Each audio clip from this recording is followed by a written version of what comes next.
Hello friends, welcome to Nilas Healthy Recipes. இன்னைக்கு நம்ம சேனல்ல ஒரு சூப்பரான அல்வா ரெசிபி தான் பார்க்க போறோம். இந்த அல்வா பண்றதுக்கு கொஞ்சமா நெய் இருந்தாலே போதும். அப்புறமா இதுல நம்ம சீனி சேர்த்து பண்ண போறதில்ல. வாங்க இந்த டேஸ்டியான ஈஸியான அல்வா வந்து எப்படி பண்ணலாம்னு பார்க்கலாம்.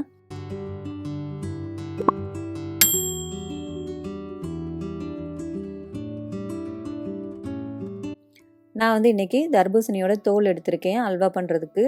நம்ம எப்பவுமே முக்கியமா தர்பூசணி பழத்தை சாப்பிட்டுட்டு அதோட தோலை வந்து தூக்கி போட்டுருவோம். ஆனால் வந்து இந்த தர்பூசணி தோலில் வந்து சூப்பரான அல்வா வந்து நம்ம செய்யலாம். இன்றைக்கி நான் இந்த அளவுக்கு சைஸ் உள்ள ஒரு 3 துண்டு தர்பூசணி பழத்தோட தோல் எடுத்திருக்கேன். இப்போ இதில் மேலே உள்ள தோலை வந்து நம்ம நீக்கிடலாம். இப்போ தோல் எல்லாத்தையும் நல்லா நீக்கியாச்சு. இப்போது இதை வந்து சின்ன சின்ன துண்டுகளாக நறுக்கி எடுத்துடலாம். இப்போ இது எல்லாத்தையும் நறுக்கியாச்சு. இப்போ வந்து ஒரு மிக்ஸி ஜார் எடுத்துகிட்டு இந்த நறுக்கின துண்டுகள் எல்லாத்தையும் அதில் சேர்த்துருங்க. இப்போது இதை வந்து நல்லா அரைச்சி எடுத்துக்கலாம். நம்ம அரைக்கிறதுக்கு வந்து தண்ணிலாம் ஊற்றணும்னு அவசியம் இல்லை. தண்ணி ஊற்றாமலே நல்லா வந்து இந்த அளவுக்கு அரைப்பட்டுரும்.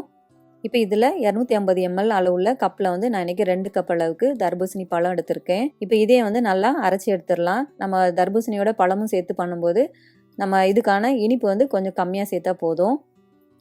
இப்போ இதை வந்து நல்லா வடிகட்டி எடுத்துக்கோங்க. இப்போ இந்த ஜூஸ் எல்லாம் நல்லா வடிகட்டி எடுத்தாச்சு. இப்போ இந்த ஜூஸோட அளவு வந்து எவ்வளோ இருக்குன்னு பார்த்துடலாம்.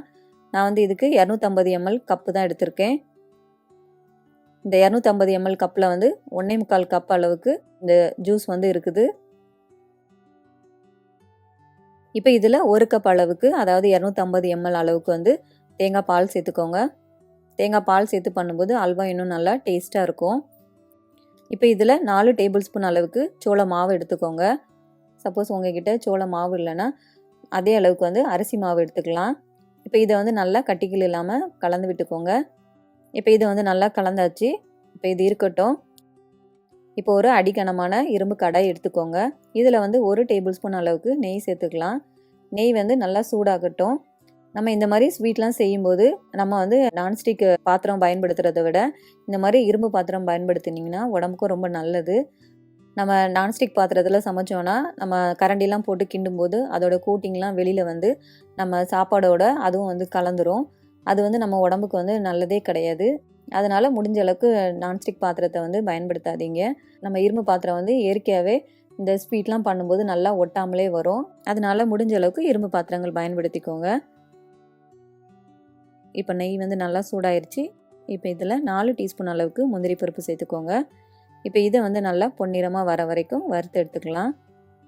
இப்போ இதை வந்து நல்லா வறுத்தாச்சு. இப்போ இதை எடுத்து வச்சுருங்க.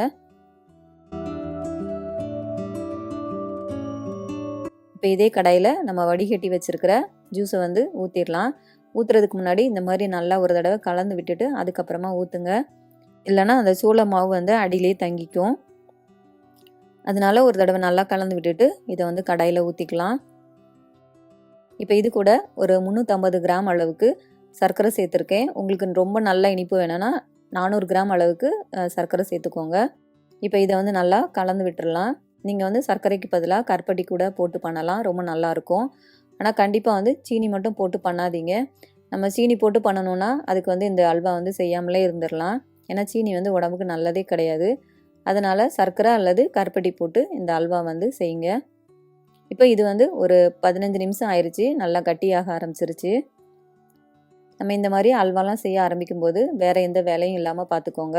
ஏன்னா அல்வா செய்ய ஆரம்பிச்சிட்டோன்னா இந்த அல்வா வந்து முடிக்கிற வரைக்கும் கிட்டத்தட்ட கிண்டிக்கிட்டே தான் இருக்கணும். இல்லைன்னா வந்து அடியில் வந்து பிடிச்சிரும். இப்போ இது வந்து நல்லா மிதமான தீயில வச்சு நல்லா கிண்டி விட்டுக்கிட்டே இருங்க. நம்ம வந்து தேங்காய் பால் எடுத்து செஞ்சுருக்கிறதுனால தான் நமக்கு வந்து நெய் வந்து ரொம்ப தேவைப்படாது. கொஞ்சமாக நம்ம ஊற்றினாலே போதும். இப்போ இது கிட்டத்தட்ட 35 நிமிஷம் ஆயிடுச்சு. நல்லா கட்டியாக ஆரம்பிச்சிருச்சு. இப்போது தீயை வந்து கம்மி பண்ணிக்கோங்க. இப்போ இதில் 1 டீஸ்பூன் அளவுக்கு ஏலக்காய் பொடி சேர்த்துக்கோங்க. அப்புறமா இதில் வறுத்து வச்சுருக்கிற முந்திரி பருப்பும் சேர்த்துக்கலாம். இப்போ தீயை வந்து மிதமான தீயில வச்சுக்கோங்க. இப்போ திரும்பவும் இதை வந்து நல்லா கிண்டி விட்டுக்கிட்டே இருங்க. இப்போ ஒரு 40 நிமிஷம் ஆயிருக்கு. இப்போ வந்து 1 டீஸ்பூன் அளவுக்கு நெய் சேர்த்துக்கலாம். இப்போ நெய் சேர்த்துட்டு நல்லா வந்து கலந்து விட்டுக்கிட்டே இருங்க. இப்போ ஒரு 45 நிமிஷம் ஆயிடுச்சு. இப்போ 1 டீஸ்பூன் அளவுக்கு நெய் சேர்த்துக்கலாம். இப்போ இதையும் வந்து நல்லா கிண்டி விட்டுக்கிட்டே இருங்க. இப்போ ஒரு 50 நிமிஷம் ஆயிடுச்சு பாருங்கள், நல்லா ஒட்டாமல் வர ஆரம்பிச்சிருச்சு. இப்போ நம்ம ஃபஸ்ட்டு பண்ணதுக்கும் இப்போ பண்ணதுக்கும் நல்லா வித்தியாசம் தெரியும். இந்த அளவுக்கு நல்லா கட்டியாகி நம்ம பாத்திரத்துலலாம் நல்லா ஒட்டாமல் வந்துடும். அவ்வளோதான், அல்வா வந்து ரெடி ஆயிடுச்சு. இந்த ஸ்டேஜில் வந்து ஸ்டவ்வை வந்து ஆஃப் பண்ணிடுங்க. பாருங்கள் எவ்வளோ சூப்பராக கலர்ஃபுல்லாக இருக்குன்ட்டு. சாப்பிட்றதுக்கும் அவ்வளோ டேஸ்ட்டாக இருந்தது. கண்டிப்பாக நீங்களும் இனிமேல் தர்பூசணி பழம் வாங்கினீங்கன்னா இந்த தோலில் வந்து இந்த மாதிரி ஒரு அல்வா வந்து சூப்பராக ரெடி பண்ணி சாப்பிடுங்க. எல்லாருமே ரொம்ப விரும்பி சாப்பிடுவாங்க. அவ்வளோதான் ஃப்ரெண்ட்ஸ், இந்த அல்வா வந்து உங்களுக்கு பிடிச்சிருக்கும்னு நம்புகிறேன். நம்ம வந்து சீனி இல்லாமல் ரொம்ப ஆரோக்கியமாக இந்த அல்வா வந்து பண்ணியிருக்கோம். கண்டிப்பாக உங்களுக்கு இந்த வீடியோ பிடிச்சிருக்கும்னு நம்புகிறேன். உங்களுக்கு இந்த வீடியோ பிடிச்சிருந்துச்சின்னா மறக்காமல் லைக் பண்ணுங்கள், கமெண்ட் பண்ணுங்கள், ஷேர் பண்ணுங்கள்.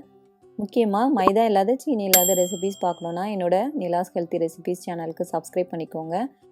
அப்படியே என்னோட ஃபேஸ்புக் பேஜையும் லைக் பண்ணி ஃபாலோ பண்ணிக்கோங்க. தேங்க்யூ.